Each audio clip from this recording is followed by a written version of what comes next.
ধারণা করে কথা বলা নিষেধ ইসলামে। ওয়া ইন্না যান্না লা ইউগনি মিনাল হাক্কি শাইআ, আল্লাহ বলেন ধারণা কখনো সত্যের বিকল্প হতে পারে না। আপনাকে সত্যটা জেনে বলতে হবে। আমরা এরকম সমাজে অনেক করি, অনেক আপনি পাবেন। ধরেন যে আপনাকে আপনার এক বন্ধু দেখলো, রিক্সা দিয়ে যাচ্ছেন, আপনার পাশে এক নারী বসা, তো সে অনেক কিছু খারাপ ধারণা করতে পারে। এরকম হয় না সমাজে?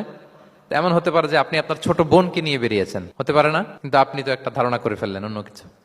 বা আপনার ভাগ্নিকে নিয়ে বের হয়েছেন, আপনার আপন খালাকে নিয়ে বেরিয়েছেন কোনো কাজে, ডাক্তারের কাছে বা কিছু একটা হতে পারে। কিন্তু তাকে দেখেই আমি এদিক সেদিক বলতে আরম্ভ করলাম যে ওকে তো দেখছি এরকম এরকম এরকম। আছে না নাই?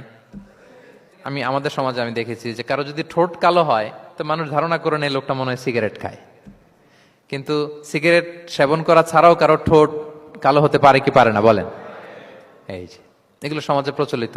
বিয়ে করার পর পর ইমিডিয়েট যদি কেউ একটা গাড়ি কিনে বা হুন্ডা কিনে, এটা কি বলে বলেন তো? এই বোধহয় শ্বশুর বাড়ি থেকে যৌতুক নিয়ে আসছে। দেখছেন, এরকম ভুরি ভুরি আপনি সমাজে পাবেন।